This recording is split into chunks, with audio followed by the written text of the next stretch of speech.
दोस्तों आखिर अपनी लाइफ में फाइनेंशियली फ्री कौन नहीं होना चाहता है। ऑब्वियसली आप लोग भी यही चाहते हैं, तभी आप इस वीडियो को देखने आए हैं।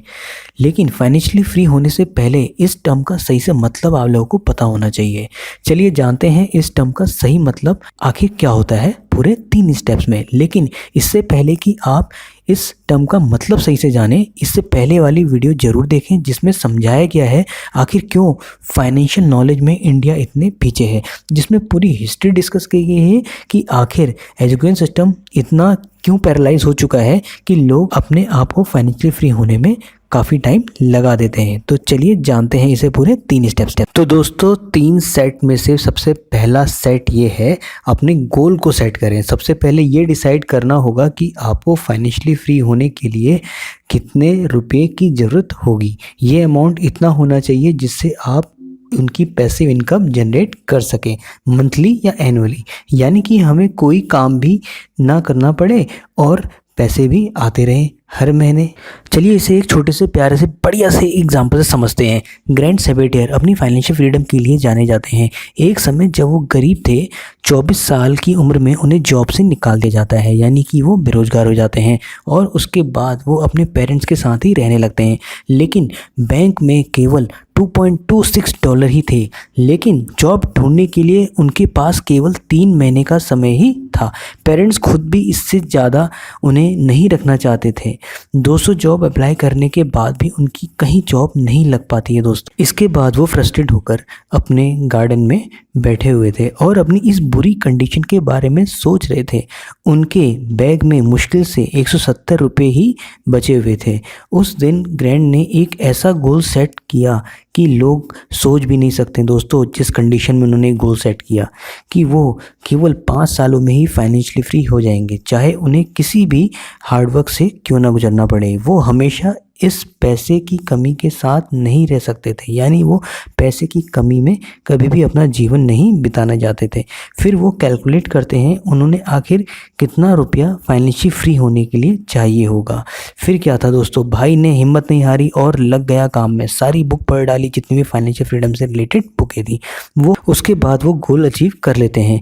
5 साल में ही दोस्तों उनको जो $1 मिलियन चाहिए थे, यानी कि $1,00,000 चाहिए थे फाइनेंशियल फ्री होने के लिए, वो उसको अचीव कर लेते हैं। तो फाइनली दोस्तों हमें गोल सेट करने की पावर तो समझ में आ गई। दूसरा स्टेप होता है सेव एंड इन्वेस्ट। जी हाँ दोस्तों, फाइनेंशियल फ्रीडम गेन करने के लिए दूसरा स्टेप आता है, सबसे पहले सेव करें, उसके बाद इन्वेस्ट करें। यदि आप अपने पैसों को सेव और इन्वेस्ट करने की आदत नहीं बनाएंगे तो पूरी लाइफ पैसों की प्रॉब्लम के साथ ही जूझते रहेंगे। सेव और इन्वेस्ट करने के लिए ज़रूरी नहीं कि आप लोगों की सैलरी 1 लाख पर मंथ है। कुछ हज़ार रुपयों में भी आप सही जगह इन्वेस्ट करके अच्छी खासी वेल्थ जनरेट कर सकते हैं। इसलिए एक एग्जांपल से समझते हैं हम इसको।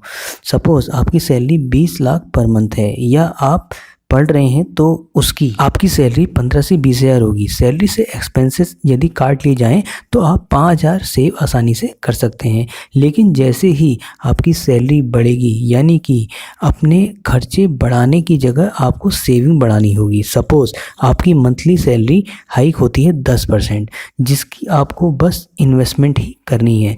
चलो अब मैजिक देखते हैं। हमने स्टार्ट किया था 5,000 रुपये से और हर साल इसे 10% बढ़ाते गए।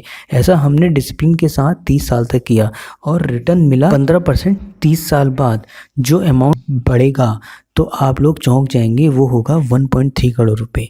जी हाँ, 1.3 करोड़ रुपीस, और ये सब 5,000 रुपये की इन्वेस्टमेंट से मिलेगा।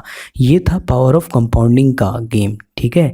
और अगर आप जानना चाहते हैं कि इन्वेस्टमेंट कहाँ और कैसे करनी है, यदि आप इससे रिलेटेड वीडियो जानना चाहते हैं तो नीचे कमेंट बॉक्स में मैसेज करना ना भूलें। बहुत इंपॉर्टेंट और ज़रूरी वीडियो आपको इससे रिलेटेड मिलेगी, ठीक है। अगला स्टेप और सबसे इंपॉर्टेंट स्टेप आता है जो कि है डिसिप्लिन और पेशेंस। ये स्टेप इन्वेस्टमेंट के साथ पूरी लाइफ टाइम आप लोगों के लिए हेल्पफुल रहेगा। रूस की एक सर्वे के अनुसार ये पता लगता है कि आखिर कौन लोग हैं जो सबसे ज़्यादा रिटर्न गेन कर पाते हैं अपनी इन्वेस्टमेंट से। जी हाँ, ये रिजल्ट रहा काफ़ी चौंकाने वाला था। का रिजल्ट कुछ ऐसा आया, उनमें मैक्सिमम लोग मर चुके थे। जी हाँ, हैरान करने वाला रिजल्ट आपको ज़रूर लगा होगा ये रिजल्ट।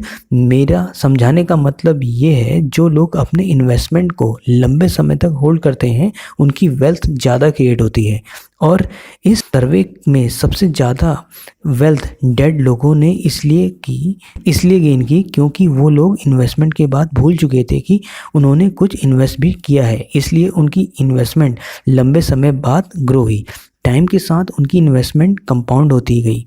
बहुत से लोग सेव और इन्वेस्टमेंट तो करते हैं लेकिन पेशेंस नहीं रखते, मतलब कई महीने वो डिपॉजिट करने के बाद लापरवाही कर देते हैं, यानी अपनी इन्वेस्टमेंट के साथ छेड़खानी कर देते हैं। ठीक है दोस्तों, और कई बार उनकी इन्वेस्टमेंट को अच्छे रिटर्न भी नहीं मिल पाते हैं, जिससे वो पावर कंपाउंडिंग का मैजिक नहीं गेन कर पाते हैं और उसका बेनिफिट नहीं ले पाते हैं। यदि आप ये सोचते हैं कि ज़्यादा गेन तो कुछ हो नहीं रहा है तो अपनी इन्वेस्टमेंट को आप छेड़ने लगते हैं और तुरंत वापस इनिशियल स्टेज में आ जाते हैं। वॉरेन बफेट भी कहते हैं ज़्यादातर लोग इसलिए गरीब हैं क्योंकि वो इन्वेस्टमेंट के साथ पेशेंस नहीं रखते हैं, इसलिए मैक्सिमम लोग गरीब होते हैं। तो दोस्तों, फाइनेंशियली फ्री होने के लिए हमें क्या चीज़ चाहिए? सबसे पहले तो सेटिंग ऑफ गोल। दूसरा स्टेप जो हमारा है वो है सेव एंड इन्वेस्ट। तीसरा सबसे इंपॉर्टेंट और मोस्ट इंपॉर्टेंट जो लाइफ टाइम आपके काम करेगा वो है डिसिप्लिन एंड पेशेंस। ट्रेडिंग से रिलेटेड यदि वीडियो आपको चाहिए तो नीचे कमेंट करें। इसी तरह की फाइनेंशियल वीडियो के लिए चैनल को सब्सक्राइब करना ना भूलें। मनी ग्रेडेड आपके साथ है और अपने डाउट्स और क्वेश्चन पूछना ना भूलें। दोस्तों, आप लोग कोई फाइनेंशियल एजुकेशन से रिलेटेड इन्फॉर्मेशन कैसी लगी जरूर बताना ना भूलें। और इस तरह की एजुकेशन स्कूलों में हार्डली प्रोवाइड की जाती है, इसलिए मेरा एक एम है आप लोगों को मैक्सिमम से मैक्सिमम फाइनेंशियल एजुकेशन से रिलेटेड काफ़ी मीनिंगफुल इन्फॉर्मेशन शेयर करना। और कल आपके लिए एक शेयर मार्केट से रिलेटेड बिल्कुल बेसिक से, जिसमें कंप्लीट हिस्ट्री भी डिस्कस होगी, उसकी वीडियो आने वाली है। तो एंजॉय करिए और चैनल को सब्सक्राइब करना ना भूलें। अपने डाउट्स नीचे जरूर कमेंट करें और आप लोग को वीडियो कैसी लगी डेफिनेटली बताएं।